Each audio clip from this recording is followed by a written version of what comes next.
a springtime ring to have a friend right in your corner. Your heart will feel a little warmer.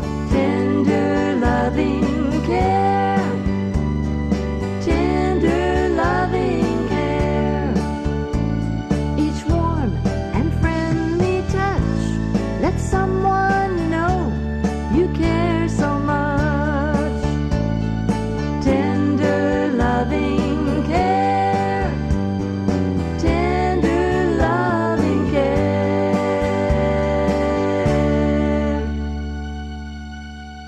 Good afternoon. This is our program Tender Loving Care, and we're live at Artistry on Main. This is our first anniversary. We're right across from the Dairy Queen, and this is right at the time of Strawberry Festival, and we're proclaiming ourselves successful after 1 year on this with the new organization of Artistry on Main. And we're successful because of some wonderful artists that we have, 38 different people. And I'd like to introduce Jerry Carpenter. Jerry is familiar to many people in Buchanan, but we're going to look at her work. And of course, Jerry, you can tell us how you got into jewelry and what you're doing here. Well, I retired, and I thought the two things I thought I'd do the most is read and be on the computer looking up things I wanted to look up rather than things for school. Sure. And I did that, and I retired, and I didn't do those two things. Oh. I worked, a friend of mine said, let's make some jewelry, and I thought, well, that sounds like fun, stringing beads, and I made my first necklace, and I've done it nonstop since then, and I reached a point that I had more jewelry than I could wear myself. And my husband said, well, why don't you do something with it? Give it away or something. And then the gallery was changing its format, and I thought, well, I'll just put it in the gallery. And it's opened a whole new realm for me. You know, we take turns as artists, and when my turn comes, I'm watching people as they come in and around, and they're drawn to your jewelry. Oh, glad to hear that. I would say appeal. It's got to be like the 99% appeal. People just are drawn to this shelf, and might be because it's right to close to the cash register, but I don't think so. I think it's the jewelry itself. Well, I appreciate your saying that. Every piece I make, I like it so much. I think, ooh, I don't want to get rid of this, but show us what you have here. What do you like, and maybe how do you do this? Because there are classes. You may not be teaching a class, but some people are teaching. You can come take a class from the artist. I have not taught. It'd be hard to teach a class with jewelry because they'd have to come with their tools, and we'd have to supply the beads, and it would become a little cumbersome. But they can look at this and they could ask you questions if they really were interested. Oh, exactly. And show us a piece you like, or there's something you've done recently. Ooh, I like them all. I have to tell you, this one right here. Okay. It's kind of similar, but not exactly, to one that I saw in a catalog, and it was $165. And I thought, oh, I can make that, and I did, and I sell it for $40. It's a lot less than $165. And I fell in love with these red beads, but by themselves they're just kind of nothing. Okay. And it's funny. I'll have the bead, and all of a sudden, an idea of what to do with it and what other beads to use with it just kind of fall into place. And then the one beads that I like so much. You have a sense of balance here. I mean, some of these have large beads at the bottom and then smaller at the top. But I mean, you're an artist. You're saying this will work, and well, I'm telling myself it does anyway. Look, well, it works for me. My wife always says everything has to be balanced with me, but I sense that with what you're doing here. I think that's probably correct with me. Yeah. My lamps are the same on both sides of the couch, that type of thing. Yeah. Yes. I was looking to see, and it may have sold, but I love the Italian beads. Ah, I just love, oh, here it is. Here are some. These are the Italian beads, and you can see embedded inside are other colors. oh yes. And sometimes it's just a design itself. And my husband and I went to Italy, and this is before I made jewelry, because I would have bought them out had I not, had I been making it at that time. But I just love the Italian beads. I think they're very different, and they're just really pretty. And I like beads like this because it adds a little, it's not, you don't have so many beads, but with the cream color going through it, it just makes it a little more interesting. Actually, I mean, now we have the Strawberry Festival coming on, and this has a strawberry color to it, to me. It does. But I'm going to make, I have some strawberry jewelry that I'm going to bring down in the next couple days. But, okay, so this would be a good time to say this, Jerry. Yeah. We are open, the Artistry on Main will be open all through the Strawberry Festival. It's Monday through Saturday, 10 in the morning till 6 at night, on Sunday at noon until 6 o'clock. And the only days we're closed throughout the year would be Thanksgiving, Christmas, and Easter. Otherwise, you can find us here, and an artist will be here. We take our turns. And so you're saying right now there'll be strawberry jewelry here. Yes, People there will can come be. and look. Yes. Okay. There will be. And my new adventure are my shoes. Oh yes, can we look at Jerry's shoes? This is quite good, and I hope that they catch on and that 1,000 high school students want painted shoes like this. I'm going to teach a class on these shoes. They're just white canvas shoes, and I painted the colors that I wanted them to be, but you could put strawberries on it for Strawberry Festival, or Christmas trees, or Santa Clauses, or snowmen, or anything you wanted to do with them. Okay. And, Teresa Mason is in charge of our classes, and there's a book to sign up. People can come sign up for your book about shoes, or your, they can do that, your class about shoes. Okay. Yeah, that'll be fun to do. Well, very good. Well, thank you very much, Well, you're Jerry, welcome. Enjoy talking to you. Yes. We have 38 different artists here at Artistry on Main, and Karen Buckton is unique among all of us as a soap maker. And Karen, we've known each other through the clinic, Tri-County Clinic, right? Community Clinic of West Virginia, I think it's called now. Yeah, it is, community care. Community care. Tom Lynch was telling us it's in 7 counties. Right, it's grown quite large. Yes. Yeah. Yeah. And now you are at the Artistry on Main here with soap. Right. Well, tell us a little bit about this. Everyone uses soap. I don't know too much about soap. What makes your soap special? And by the way, my wife loves your soap. Oh, well, thank you very much. And I'm glad she does. We had birthday gifts, and we've got soap for all the little girls, 3-year-old girls, and very good. And their mothers. So. Well, you know, what made me want to start making soap is I have 4 granddaughters, and all 3 of the granddaughters are very sensitive.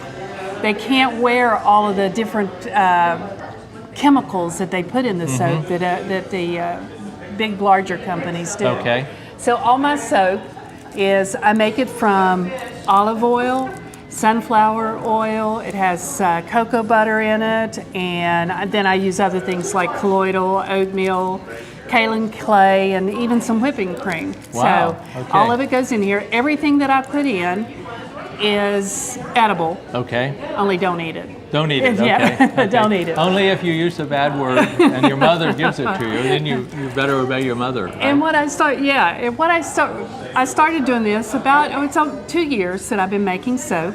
And then what happens is when you got all of the products to make soap, you end up making other things because of it. Because I make, this is a mango thick lotion. Wow. Now it's mango, Philippines. Think Philippines. It's got and the coconut. Think Philippines. It's a lotion, so it has a high water content, or it's supposed to. But instead of using water, what I use is aloe vera juice, and so it's very, very refreshing on the skin. Now my wife actually uses the aloe vera leaf. Oh yeah. On her skin, but this would be one step removed from the leaf, but it's the juice of the leaf. Yes, it is. Okay. It's a juice from Very it. therapeutic. So and besides making, my soap, I make it in different designs too. I've made it in little cupcakes. This I thought would be great for the kids, just to make it's a a bath time. Yeah, it's a little bear, teddy bear.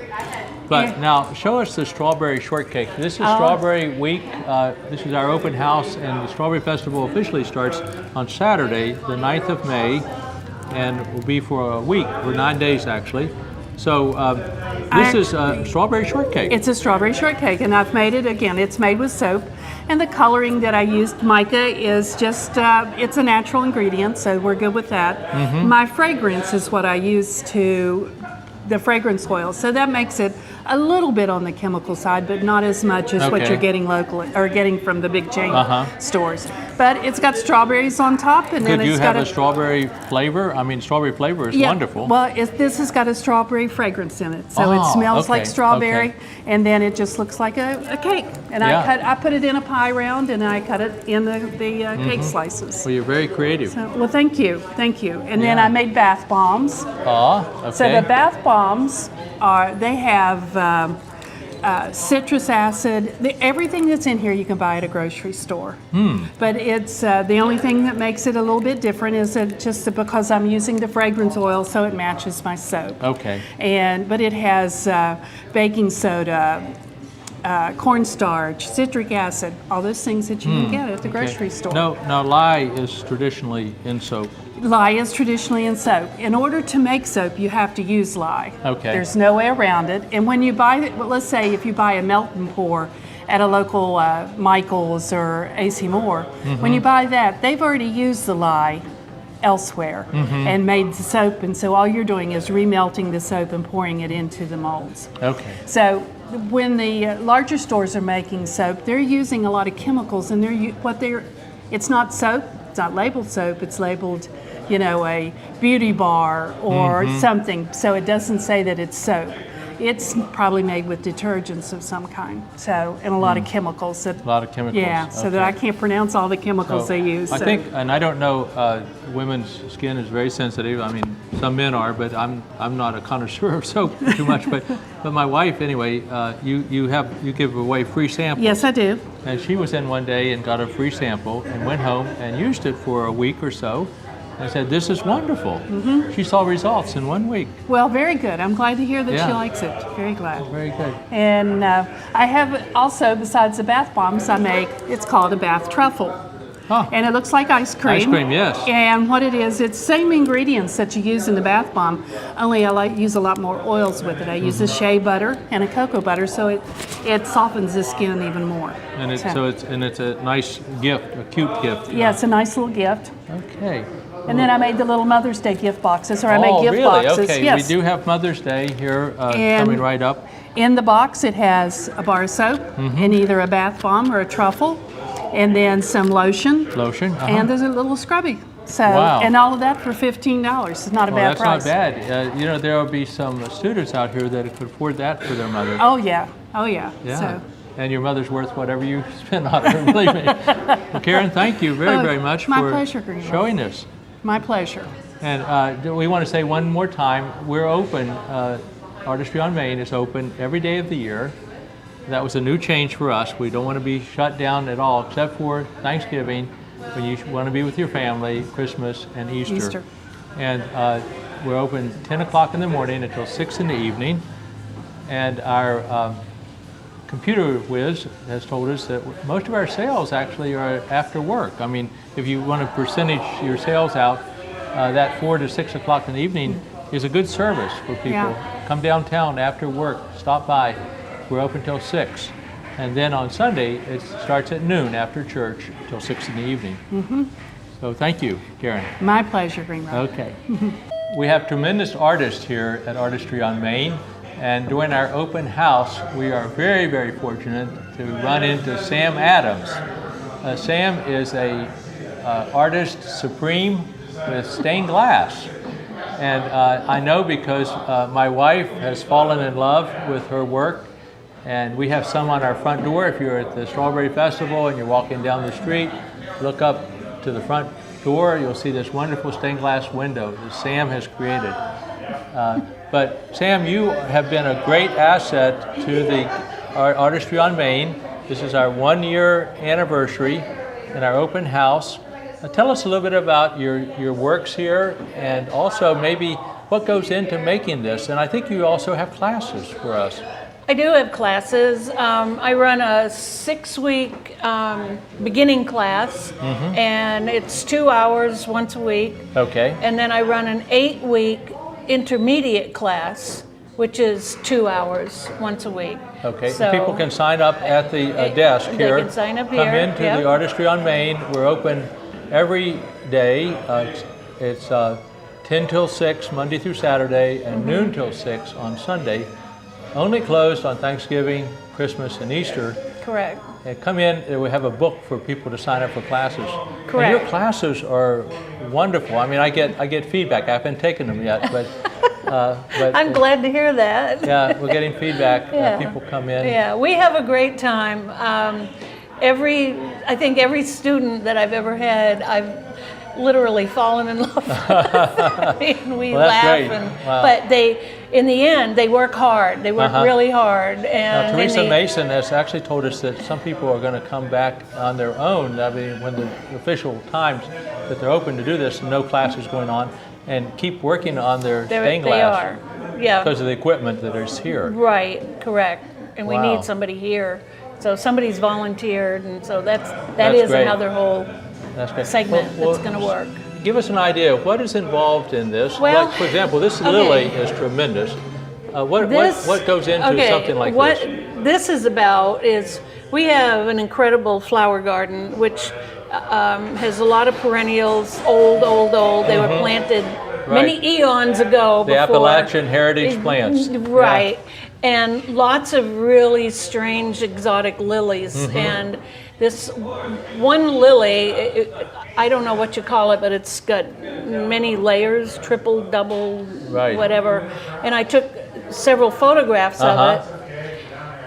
Okay, that always stuck in my mind. The other thing I had was this orange glass that just, I had to do something with it. And by the way, if you're driving through Appalachia and you see orange lilies blooming someplace by the road, there used to be a house there.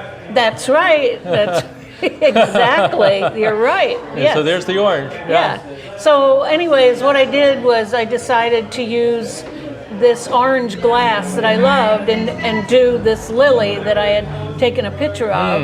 Wow. I also really, really love Art Nouveau, that type of style. Right. And so I tried to incorporate, this long Art Nouveau-y type of look, and then this exploding, bigger than life lily. And it does explode. I mean, if you're watching this on TV, just look at that. Or if you don't see it explode, come in and stand in front of it here in the Artistry on Main. So that was what that was all about. Okay. My other thing that I've been sort of tooling around with lately is butterflies. Okay. And each one gets a little bit more elaborate. This was the first one because I love the glass, just the exotic glass. And by the way, you were an artist, not with stained glass. You were an artist for a long time, and you went to Florida. And what happened down there? You saw stained glass for the first time. I went to the Morse Museum, which is in Winter Park. Winter Park, I get the different winters. Yeah, near parks. Orlando, of yes, course, but just right north there. of Orlando. It's got the biggest Tiffany collection of glass in the world, and somebody had given me. I was a sign painter for 30 years. Okay. Totally burnt out. Okay, but looking for something else to do. Somebody gave me a box of glass shards. I thought, wow, these are gorgeous. What do I do with them? Went to the Tiffany Museum. The Morse Museum, and I had a physical reaction. Wow. My heart started beating. I started crying. Tears. The color, the texture was overwhelming. You had met your match. That was it. I Epiphany. said anything is possible with glass. Use glass like a pigment. Don't use glass like a flat, boring surface. It can be used like a pigment. And the solder. His solder is highly textured. Okay, and right. So I've noticed always, this. You involve everything. It's very I've textured, tried to just keep texture and color alive. That's the two things that motivate me with glass. Okay. So that was that. Yeah. Now, and as an artist, and I should say this: when Sam came and looked at our door, I mean, immediately her mind is bringing in objects, and the peripheral vision is coming right into focus, and you're creating in your head. You know when you see Well, it, this is art. I was just taking in reference points. Yeah. There's Well, this to this, this is this. But same thing with this. Yeah. This you just saw the lily, and you said, "We got to do something." Now you've discovered butterflies, and you look what you're doing with butterflies. This one is standing right off of the page, right off of the window. Yeah. What I'm trying to do now, instead of thinking of the actual what the picture is or the object is, I'm trying to let the glass determine what I'm doing. I'm kind of taking a turnaround 180 approach. Okay. I have some absolutely incredible glass from the Yucca Glass Factory in Connellsville, Pennsylvania. So like this color, this just blows me away. Wow, yeah. Also this background here. And yet this is typical. I mean, we have a swamp and damp areas, and this is the way it is. I mean, the light shines and the green, and it all came together. It was like, whew, wow, this is this it. is great. Yeah, so I'm using Great. bigger pieces, trying to let that speak to me. I want to address something else while we have Sam here, because you will do commission work, and there's a suggestion here that if people have a house, right, you could come look at their house, take a picture of it, and you could begin to make their house correct for them as a piece of art Correct. for themselves. Right, on lumps of West Virginia coal. Coal, Right. Isn't that special? Wow. Exactly. Well, our community is built on coal and agriculture right. and forestry, but why not? If people have an old farmhouse, That's why not right. have you Yeah. create something It could be for a them? trailer. It could be anything. Well, sure. Absolutely anything. Yeah. It's fun. Yeah. Yeah. This I just do have to briefly mention. I don't Okay. think this was in here. No, I Was don't this think so in for a here while. the last time? No, maybe not. Yeah. This is my ode to West Virginia. Okay. I call it Where the Wild Fiddles Grow. Oh yeah, the fiddle ferns. You see there is an actual fiddle growing up among the fiddleheads. Yeah.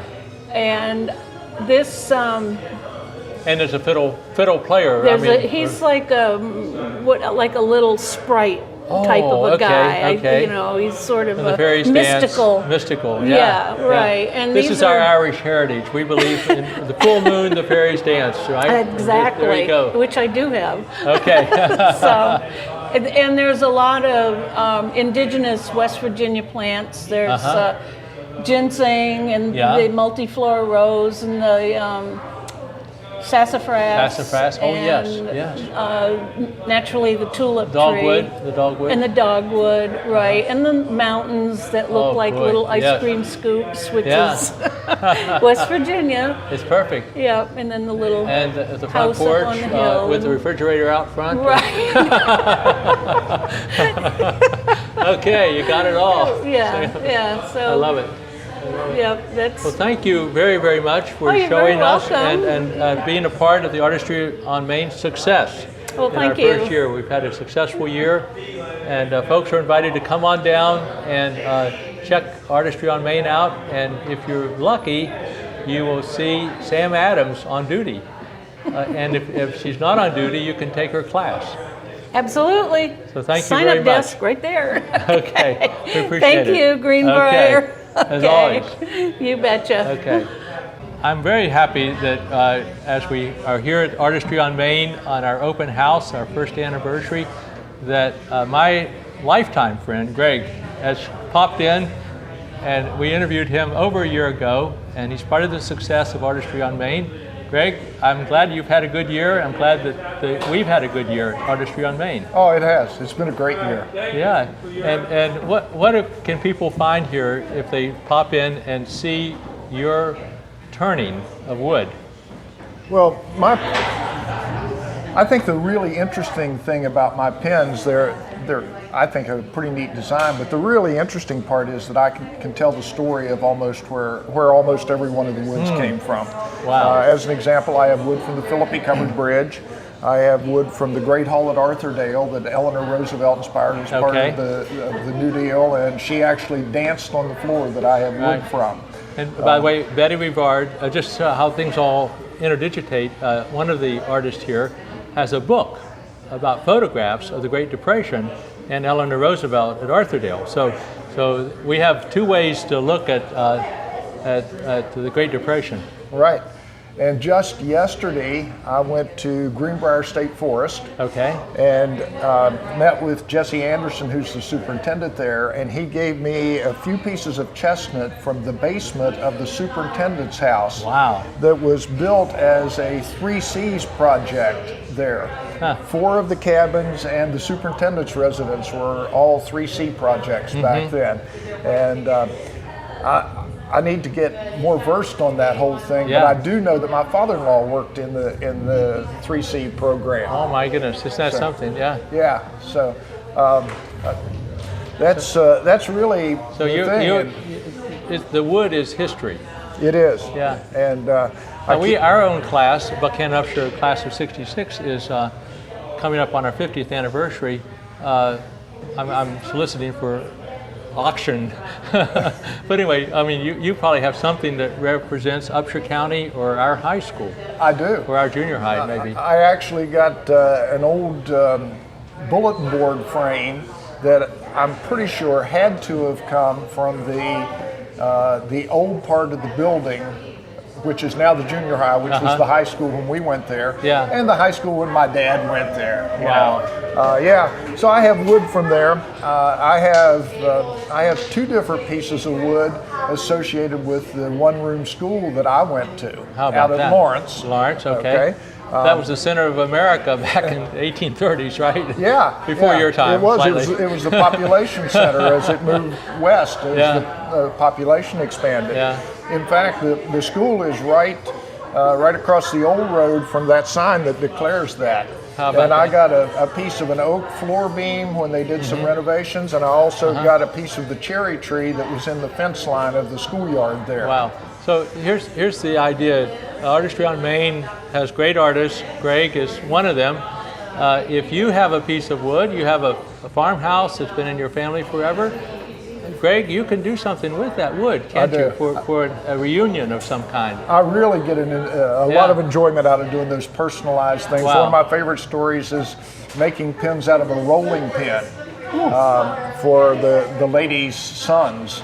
She'd passed and they had rolling pins and they gave me one and I was able to make personalized pins for their sons. Wow. And I was their principal when I was at Grafton High School. Oh, so my it all goodness. comes together. Yeah. Well, Greg, thank you very, very much for what you are doing here with Artistry on Main.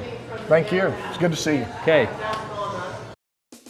Stories of a West Virginia Doctor, written by Dr. Harold D. Allman. A collection of 55 short stories about his experience as a small-town doctor in central West Virginia. And Tender Loving Care. Stories from a West Virginia Doctor, Volume 2, written by Dr. Greenbrier Allman, using videotapes to write 70 additional stories of his father's very colorful life as a small-town doctor. They can be found for purchase at Amazon.com and most local bookstores. Tune into Channel 3 Buckhannon for Tender Loving Care with Dr. Greenbrier Allman, where he talks about the connection between Christianity and medicine.